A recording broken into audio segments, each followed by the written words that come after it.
예, 시청자 여러분 안녕하십니까. 허진 대사님의 용쟁호투 시간입니다. 자, 이번에는 오늘과 내일 나누어서 전 세계 극우 열풍에 대한 진단과 처방을 갖다 좀 하겠는데요. 네.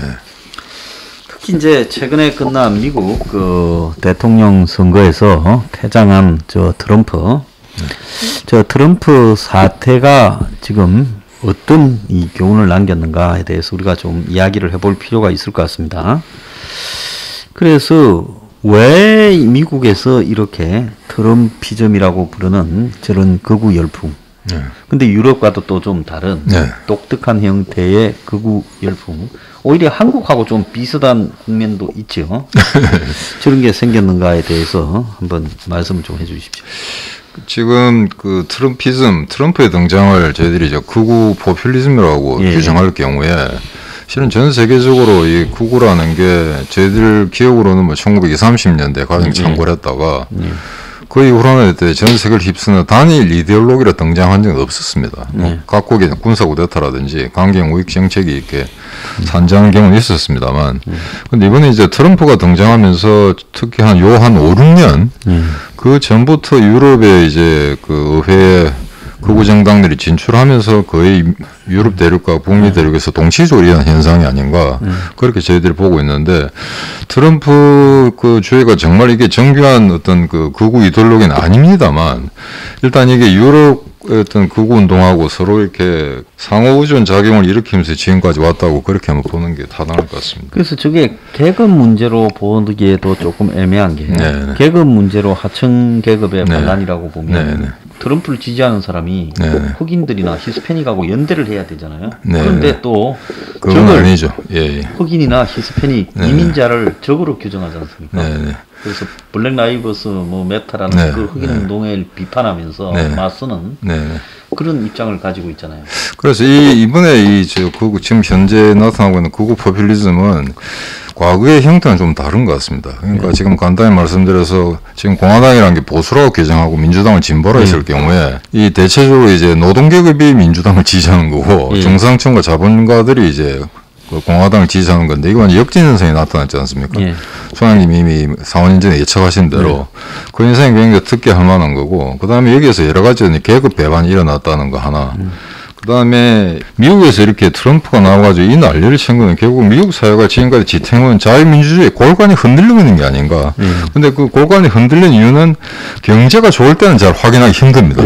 근데 경제 상황이 안 좋다 보니까 이런 현상이 이제 현재화되는데, 실은 저희들이 한 트럼프 집권 이후에 일시적으로 미국 경제가 좋아진 건 사실이었습니다. 과거에 비해서 실업률이 낮아졌고, 유럽 같은 경우에 대개 2010년부터 지금까지 평균 한 10% 정도의 높은 실업률이 있었습니다만, 미국이 정도 한 5% 정도로 그걸 누구뜨리고 있었거든요. 그래서 그런 점에서는 좋았습니다만, 결국에는 그게 오래가지 못했다는 거, 일시적인 경제 반등에 불과했다는 거. 그래서 지금 일단은 소장님 말씀하신 것처럼 고전적인 어떤 계급 갈등, 거기에 플러스해서 인종적인 그런 문제, 미국 사회 인종 갈등이랑 이건 상수지 변수가 아니지 않습니까? 그래서 이게 어떤 여러 가지 층위들이 같이 공동으로 이렇게 조합된 형태로 나타나는 거 봐야지, 어느 특정 현상이 지금 극우 포퓰리즘을 좌우한다고 보기는 어려운 것 같습니다. 그래서 이제 우리가 과거에 화이트 워킹 클래스라고 부르는 백인 노동자 계급이라는 거는 50년대 이제 집중적으로 이 전후에 형성이 돼가 탄탄한 중상층 수준의 월급을 받으면서 자택을 이렇게 갖추고 결혼을 하고 또 집에 냉장고나 자동차 등을 가지면서 누구나 이제 노동자가 되면 제조업에 미국의 중산층이 되고, 또 회사는 본인이 늙어서 퇴직할 때까지 책임지고, 그런 어떤 노동자의 시대가 미국의 50년대, 60년대 후반 정도까지 오다가 70년대부터 이게 좀 무너지기 시작하면서 이제 이 80년대, 90년대까지 걷잡을 수 없이 무너졌잖아요.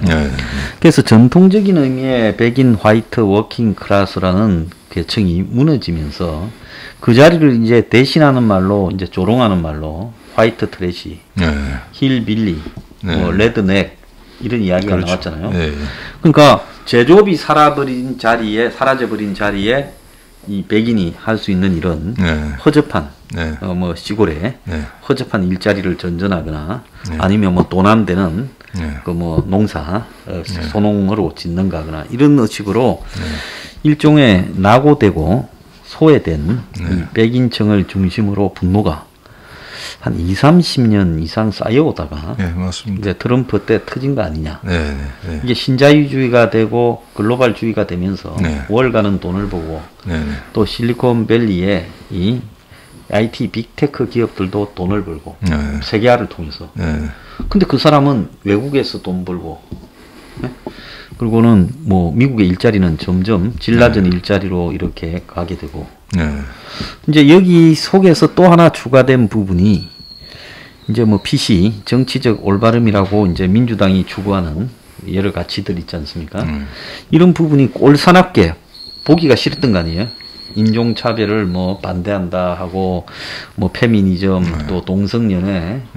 그리고 여기에 이제 기독교의 일부가 또 극우화된 것 같아요. 기독교 일부가 그건 맞습니다. 예. 미국의 전통 이 복음주의 기독교 사회가 전통적인 미국 사회가 흔들리면서 정치적 올바름이라는 가치하에 거기에 반발한 기독교 세력 이런 것들이 이제 사회, 문화, 정치, 종교, 경제적으로 결합되어서 터져놓은 게 이 트럼프 지지층이 돼버린 거 아니겠습니까? 맞습니다. 이게 중층 결정되었다 봐야 되죠. 어느 하나의 요소가 지금 현재 미국 사회를 바뀐 게 아니고 그런 여러 가지 그 인종직이라든가 사회 경제적인 문제가 갑자기 이렇게 폭발적으로 이렇게 동시로 발생이 된 건데 지금 말씀하신 것처럼 제조업이 바뀌면서 제조업이 사라지면서 미국 사회 경제 구조의 근본적인 변화가 가장 큰 요인이 아니었던가 그렇게 생각하고 있습니다. 그래서 지금 말씀하신 5, 60년대 미국 경제가 가장 좋았을 때죠. 일자리가 넘쳐나고 그때는 사실은 노동계가 우리하더라도 언젠가는 조만간에 중상계층으로 올라갈 수 있는 그런 기회들이 많았던 사회들이고 근데 지금은 이게 굉장히 도태되면서 이제 사회 간의 정체 상태를 유지하게 되는데 사실은 80년대 미국이 그렇게 막강히 보일 때도 좀 우울한 통계가 하나 있었던 게 저희들이 우울하다는 게 미국 사회 우울한 거. 미국 사회를 건설한 게 앵글로색슨이지 않습니까? 영국에서 건너온. 그런데 80년대 중반이 되면은 자기 스스로가 우리 선조들이 영국에서 건너왔다라고 주장한 사람들이 50%가 되지 않았습니다. 이미 그때부터 히스패닉, 동양인, 흑인 인구가 계속 불어나면서 미국의 데모그래픽 그 변화가 굉장히 크게 생겨났던 거죠. 그래서 80년대 그러던 사회적 문제가 계속해서 지금까지 이끌어왔다가 그게 이제 글로벌리즘을 통해서 더욱더 어떤 사회 모순이 증폭되면서 트럼프 같은 괴물이 나타난 게 아닌가. 뭐 그렇게 보는 게 가장 쉬울 것 같습니다. 그래서 이제 중간에 레이건이 있고 미국 경제가 뭐 닷컴 버블이 90년대 말 2000년대 초에 있고 이랬지만은 요 근래 이제 나온 이야기로는 미국의 노동자 임금이 실질 임금이 점차적으로 하락해 간다. 그래서 80년대, 70년대 후반만도 못하다라는 이야기가 지금 나오고 있거든요. 그러니까 제조업이 사라져버리니까 실질 임금이 전반적으로 하락하지 않겠습니까? 그렇죠.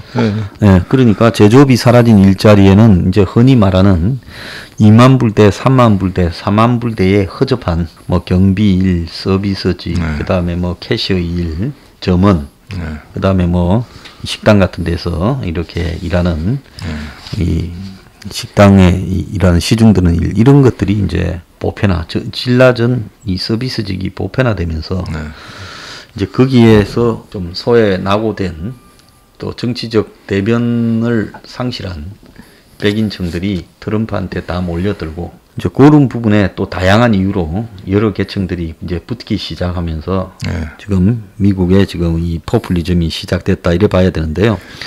가장 중요한 거는 미국의 중산층이 상당히 몰락됐다라는 거는 지금 부인할 수 없는 일 그렇죠. 아니겠습니까? 그게 지금 말씀하신 것들은 그 제조업이 사라지면서 산업 경제 구조가 바뀌고 그에 따라서 이제 미국 사회를 탄탄히 지탱해 왔던 중산층이 몰락하고 그에 따른 문제였는데 지금도 그럴 겁니다. 제가 미국에 살 때 보면은 대도시로 가면은 이제 인구 비율이 굉장히 좀 복합적으로 나타나죠. 황의종이라든가 흑인, 그렇죠. 히스패닉, 그다음에 외국 투자자들, 외국에서 이제 기업하러 온 사람들.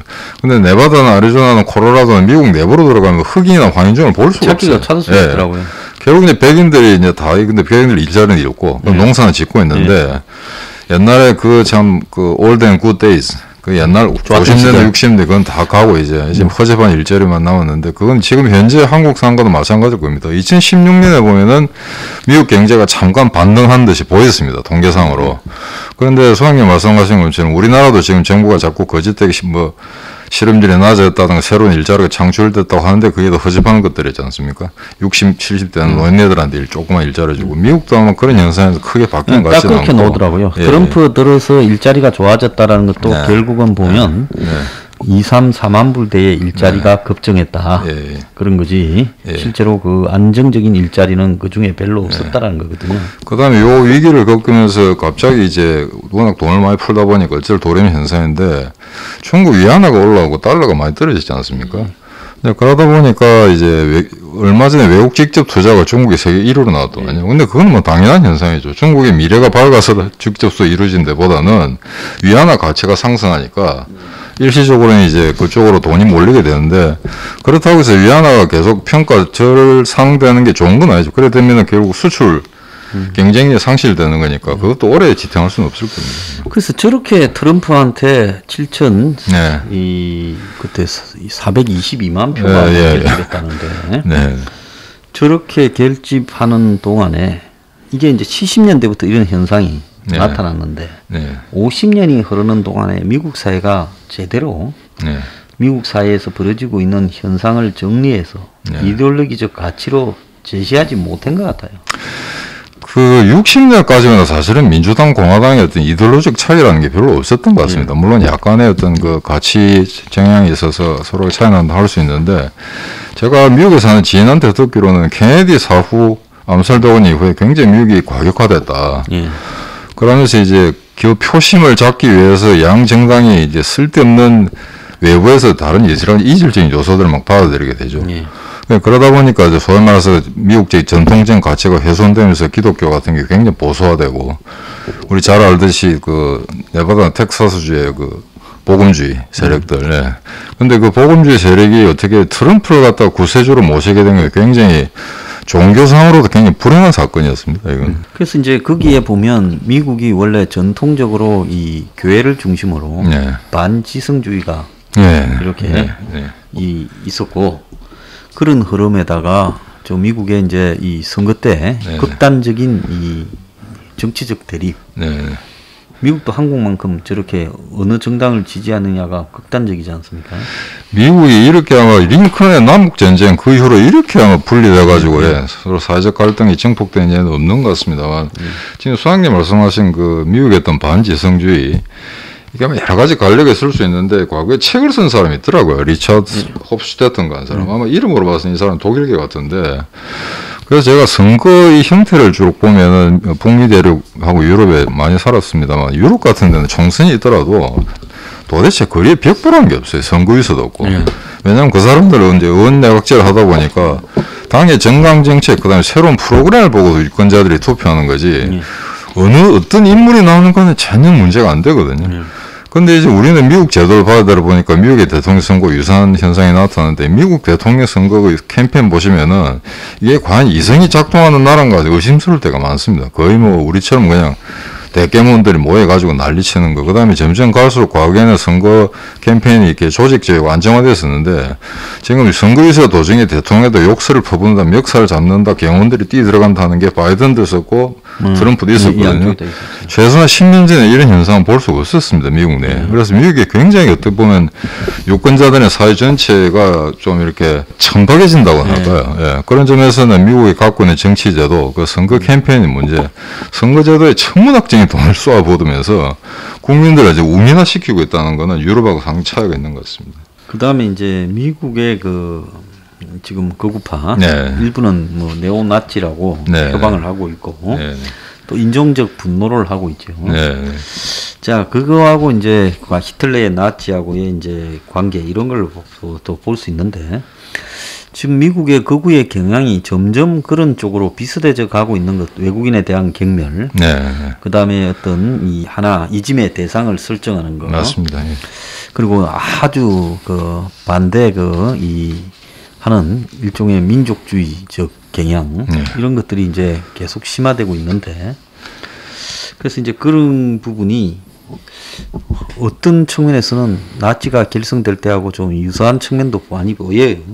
그래서 이게 뭐 결국 경제 위기가 오면은 이런 뭐 극좌라든가 극우 이데올로기가 준동하는 게 뭐 당연한 사회적 현상인데 지금 서구 사회에서는 누구를 이게 히틀러에 비교하면 그게 굉장히 조롱거리거든. 경멸 또는 이제 비난이 되는데 제가 알기로 미국 대통령 중에 트럼프만큼 히틀러에 비교된 사람은 없는 것 같습니다.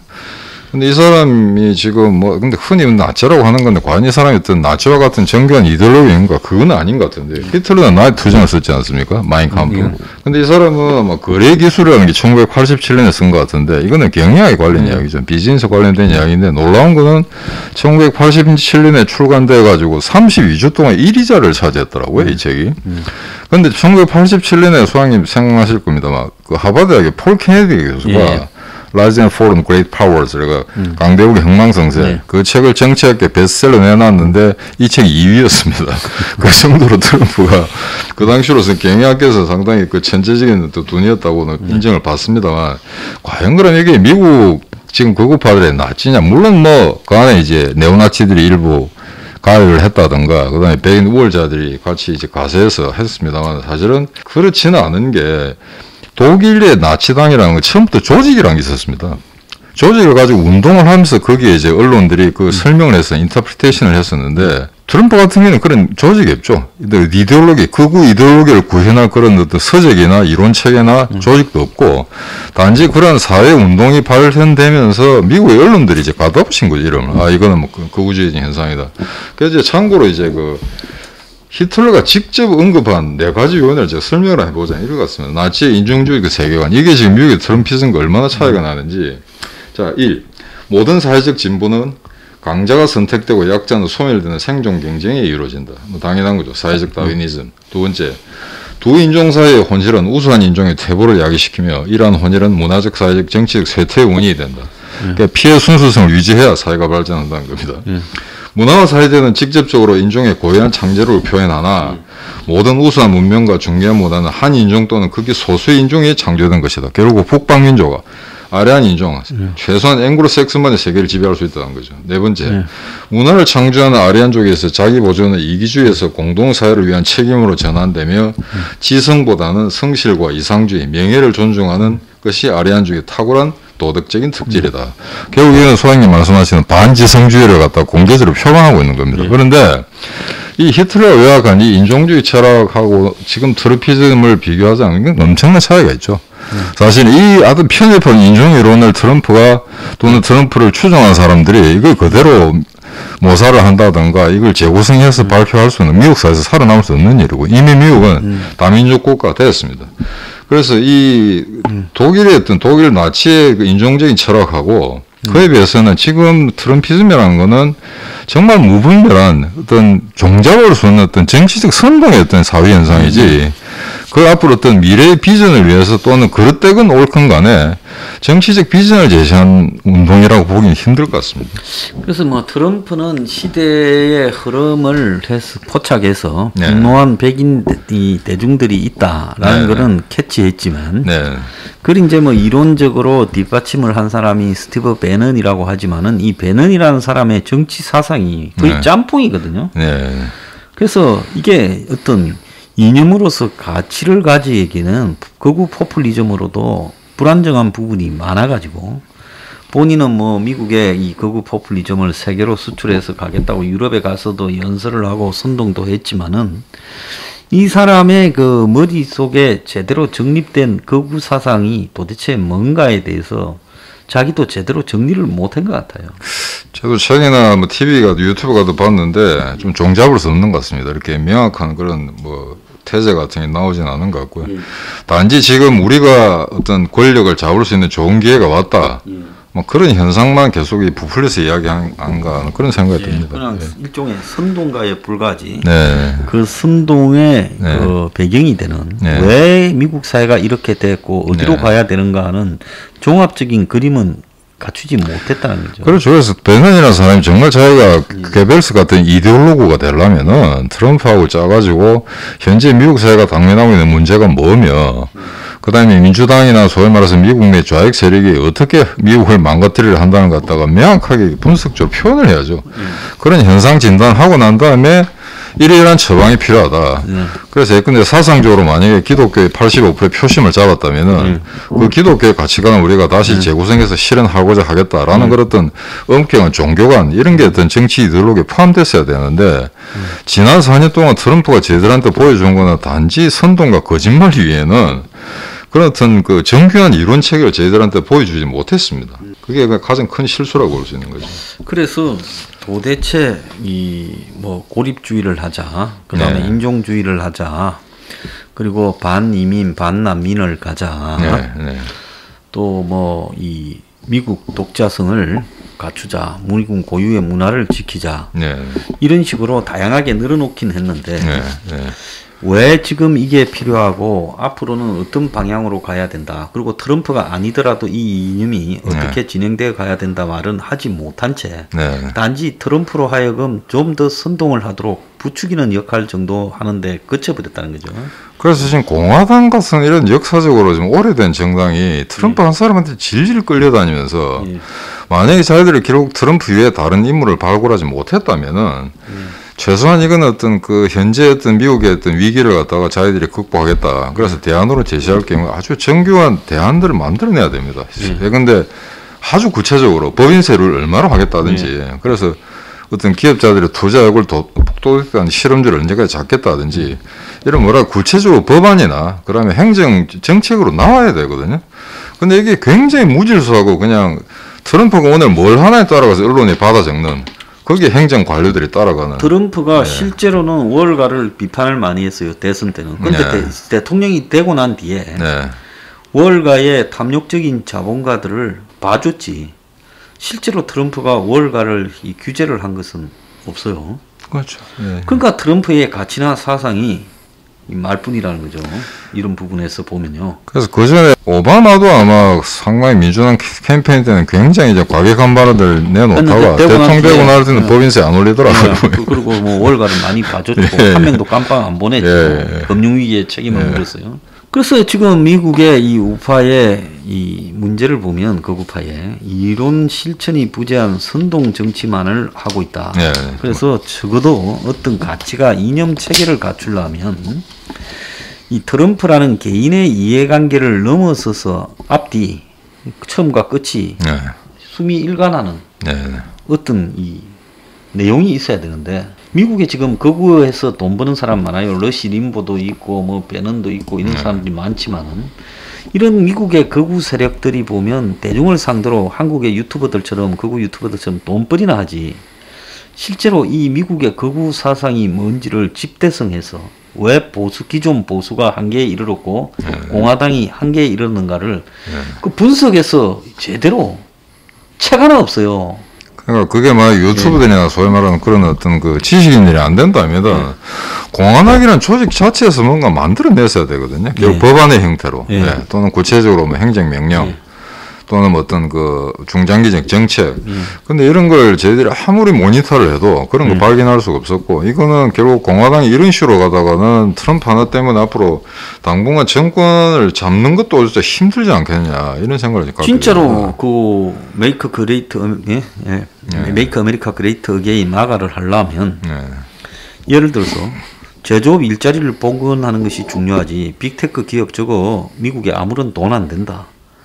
그래서 그 부분에 대해서 명확하게 입장을 선택을 하든지 또 금융 자본이 너무 설치되는 미국 이게 소수한테만 관련된 이득이지 미국에는 대중의 일자리에는 도움이 안 된다. 그러면 금융 자본과 빅테크 대기업 다국적 기업을 어떻게 할 거냐. 전부 탈세하잖아요 여러분들. 심지어 뭐 바하마니 이런데 세이셀 이런데 있고 그럼 그런 걸 어떻게 할 건지에 대해서도 임기 4년 동안에 아무런 대책이 없었잖아요. 결국 센 놈들은 센 놈대로 각자 다 봐줬어요. 말로만 공갈치지. 그러니까 이게 실천할 수 있는 어떠한 이 대안이 법제화되거나 이론적으로 정립이 못 됐다라는 거고 그러다 보니까 반중이라는 부분도 그냥 말로만 반중이지 트럼프 시진핑이하고 뭐 그리 친했다는 거 아닙니까 뒤로는. 결국은 선방망이 정책밖에. 근데 대부분 한국이나 특히 우파들이라고 자처하는 사람들이 상당히 뭐 실질적인 반중층을 피워가지고 미국이 어떤 중국을 코너에 몰았다고 생각하는데 별로 그런 것 같지는 않습니다. 네.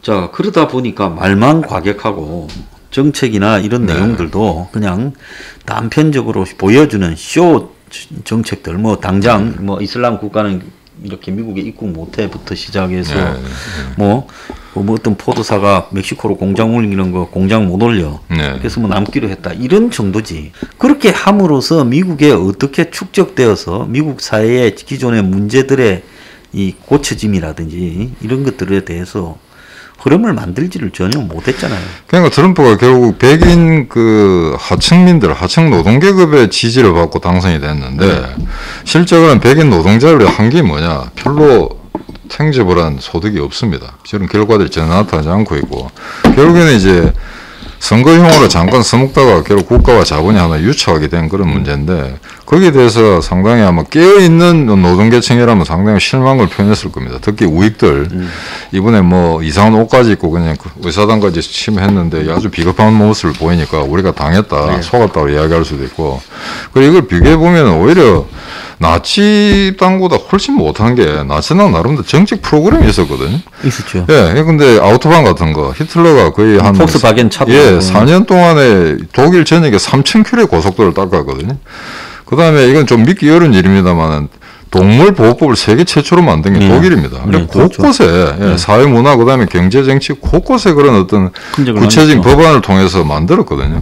그러니까 이게 나치의 어떤 홀로코스트의 이런 업적들이 완전히 그냥 무시돼 버리는데 제가 하나하나 디테일하게 보면은 나름대로 했던 그 독일 내 중산층이나 하층 계급에게 다가가려고 했던 상당히 구체적인 정책들이 있었습니다.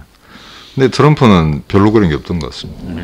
자, 그래서 대중들한테 아메리카라는 나라를 위대하게 만든다는 옛날에 로키식의 람보식의 무슨 조악한 국가주의와 그다음에 또 이 자기 비판적 민주주의 민주당으로 봐야 되지 않겠습니까? 끊임없이 이제 자학하는 민주주의 그 사이에 이제 대립을 갖고 오고 결국 그 대립에서 본인이 이렇게 퇴출당한 거 아니겠습니까? 그래서 이게 민주당을 지금 보면 중산층이나 소위 돈을 가지고 있는 사람이 지지를 했고 돈이 없는 노동계층이 공화당의 트럼프를 지지했다. 근데 우리나라도 지금 유사한 현상이 나타나고 있거든요.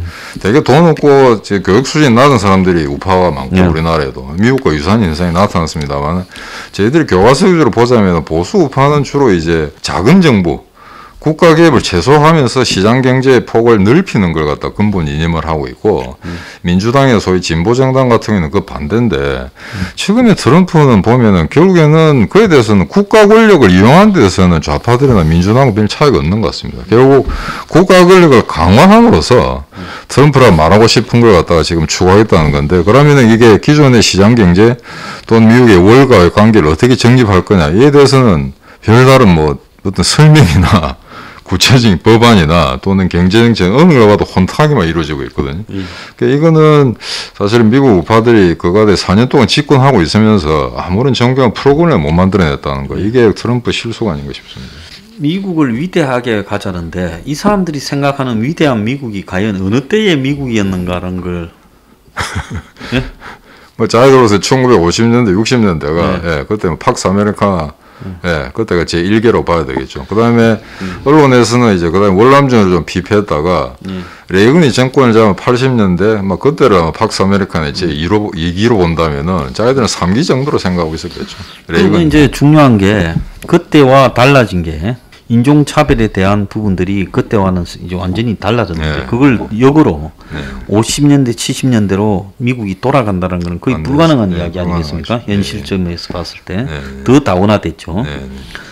그 다음에 이제 미국이 사실상 WTO나 이런 걸 주도해가지고 세계의 신자유주의나 신무역 질서를 2차 대전 이후에 가트 체제를 그 미국이 사실상 이제 쭉 WTO까지 가져왔는데 그래서 미국이 사실은 지휘 발등을 지가 찍은 거 아니겠습니까? 그렇죠. 그랬는데 이걸 갖다가 지금 그 과거에 지금처럼 무역이 많지 않은 시기로 돌아가서 그러면 스스로 신자유주의와 글로벌리즘 그러니까 세계화에 대해서 어떻게 생각하는가를 논의를 해야 되지 않겠습니까? 그러니까 뭐 쉘 개발되고 나서부터 전 국제 정치학계 큰 이제 변화가 될 거라는 논리들이 많았는데 지금 트럼프는 뭐 쉽게 얘기하면 결국 얘네 과거와 같은 고립주의 일종이 아닌가라는 생각이 듭니다. 아마 전세 관여를 못하겠다. 나는 오로지 그냥 표심만 잡고 미국 사람들 되게 조금 좀 인내심이 부족하거든요. 전쟁 오래 하다 조금만 사망사고 나고 그러면 전쟁 그만해라, 군대 철수시켜라, 또 그러다 어느 시점 가면 또 뭐 군대 보내라. 아주 좀 다혈질적인 그런 측면들이 많이 나타나고 있는데, 이렇게 되면은 지금 그 바이든이 정권을 잡긴 잡았습니다만, 소장님 말씀하신 대로 무려 절반이, 미국 내 절반이 지금 트럼프를 지지하는 이런 선상 같으면은 바이든이 아마 지금 자기가 말한 정강정책을 구현하는 것도 상당히 힘들지 않을까 싶거든요. 그게 지금 아마 좀 어느 정도 밸런스를 구할 수밖에 없는 게, 과거 자기들이 민주당 내 고전적인 그런 정책들만 계속 구현하다가는 소위 말해서 트럼피즘에 빠져 있는 이 인구들과 엄청난 충돌을 이야기하게 될 겁니다. 그리고 한편으로 보면 민주당 안에도 트럼프의 사촌쯤 되는 사람들이 가득 차 있거든요. 샌더스 오랜 지지자들. 네. 그러니까 젊은 네. 이 민주당의 당원은 그들이 거의 장악을 했어요. 이제 청년층은 맞습니다. 사회주의자들. 예. 그러면 한쪽에서는 좌파 파퓰리스트라고 봐야 되는 거예요. 네. 한쪽에서는 우파 파퓰리스트예요. 그럼 과연 샌더스를 진짜로 지지한 사람은 몇 명인가? 그럼 샌더스는 미국 국민의 한 4분의 1 정도만 붙들고 지금 버티고 있는 거 아니냐. 네. 이렇게 봤을 때는 샌더스가 아니라 이 바이든이요. 그렇게 보면 이 바이든이 지금 이 취할 수 있는 수단이나 한계도 굉장히 폭이 좁아집니다. 네. 뭘 좀 할 수 있겠느냐. 네. 그래서 지금은 바이든이 이제 트럼프라는 사람을 공동의 적을 몰아냈다 해서 조용하지만 앞으로 이후에 이제 트럼프 쪽에 성향을 가진 사람이 꼭 트럼프가 아니라서 저항을 거세게 할 거고, 또 미국의 이 좌파 진영에서는 바이든이 좌파가 어쨌든 밀어줬는데 그 대의를 배반하고 기득권 위주로만 지금 미국의 이 행정부 캐비넷을 짜가지고 이 가고 있다. 이래서 또 흔들 거란 말이에요. 그럼 당내 좌파의 당에 굉장한 반대 부딪히겠죠. 미국에는 지금 이미 민주당 안에는 좌파들이 굉장히 많이 진출했다는 수적으로. 캘리포니아니 뭐 이런 데서 온 뉴욕이니 뉴저지니 이런 데서 온 의원들 중에는 상당한 사람이 좌파라는 거예요. 이제는 민주당 내부의 좌파하고의 투쟁이 뭐 굉장히 머리 아픈 상황이다라는 이야기도 나오고 있어요. 그러니까 지금 뭐 이중적인 그런 적을 갖다가 바이든이 안고 있는 셈인데, 이런 지금 현재 결국 소장님 말씀하셨습니다만은 과거에 이제 워렌이나 그쪽에 그 민주당 내 그 극좌파들 그 사람들이 내세우는 정책하고 트럼프가 만들고자 하는 정책과 크게 차이가 없었거든요. 결국에는 뭐 일자리 창출하든가 외국으로 나갔던 자본들 기업들 국내로 들어와서 고용률 높이겠다는 그런 문제들이 되는데, 결국엔 이게 근원에는 현재 미국 경제가 갖고 있는 위기 현상 같습니다. 그게 아니고는 만약에 미국 경제가 앞으로 잘 돼 나갈 거라고 생각한다면 이런 극단적인 사고방식들이 준동할 수가 없죠. 자, 근데 이제 미국 경제가 이번에 그 보면 그 4조 달러의 빚을 냈어요. 바이든 직전까지. 그럼 바이든이 좀 2조쯤 더 낸다면 금융위기 때 4배를 지금 빚을 낸다. 코로나라는 팬데믹의 위기를 핑계로.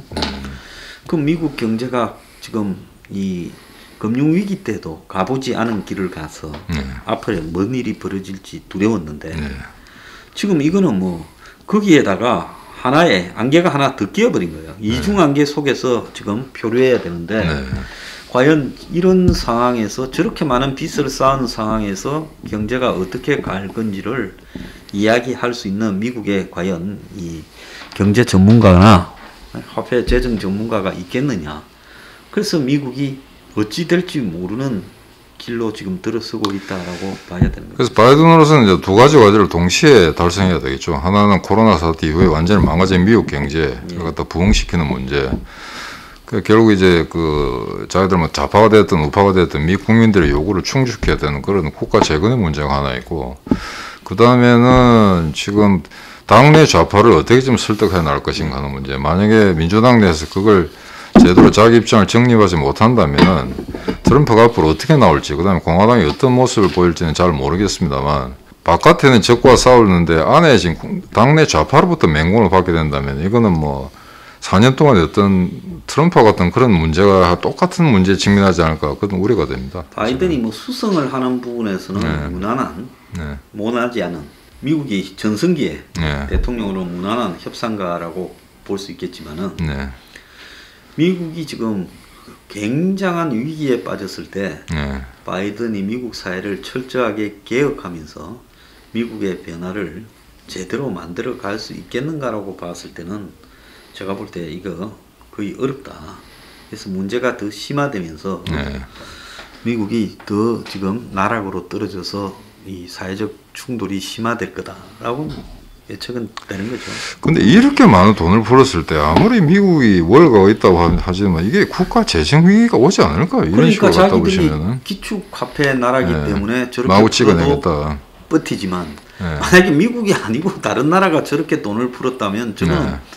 뭐 바로 네. 하이퍼 인플레이션이나 이런 걸 초래해서 네. 위기가 올 수밖에 없죠. 무너지죠. 네. 그래서 미국이 과연 이 기축 화폐를 가진 미국이 달러를 가지고 저렇게 갔을 때 저 네. 끝이 어떻게 될 건가라는 부분은 굉장히 그래서 우려스럽다는 거예요. 코로나가 아니라 하더라도 미국의 어떤 그 계급 갈등의 문제, 그다음에 사회 경제 구조의 재조정 문제, 그다음에 중국의 위협 이런 데서 동시다발적으로 대처해야 될 위기들이 많은데 지금 코로나까지 겹친 상태에서 그 바이든 소장님 말씀하신 것처럼 바이든이 레이건이나 이런 뭐 어떤 뭐라 그럴까 트럼프 같이 그런 이니시어티브를 지고 주도적으로 어떤 행정을 이끌어 그런 인물은 아니지 않습니까? 지금 자기가 하는 건 주로 관료들에게 점진적인 그런 의사결정 체계에 의존하겠다고 하는데 이게 동시다발적으로 복합적으로 나타난 이 위기를 바이든의 지금 약간 좀 외모로 봤을 때 어떤 그 좀 취약한 리더십이 좀 부재할 거로 보이는 이런 대통령이 과연 이 난국을 이끌어갈 수 있을지 상당히 의심되는 점이 많습니다. 네, 미국이 지금 앞날이 매우 위태스럽다. 네. 네, 그렇게 오늘 결론을 내리겠습니다. 감사합니다.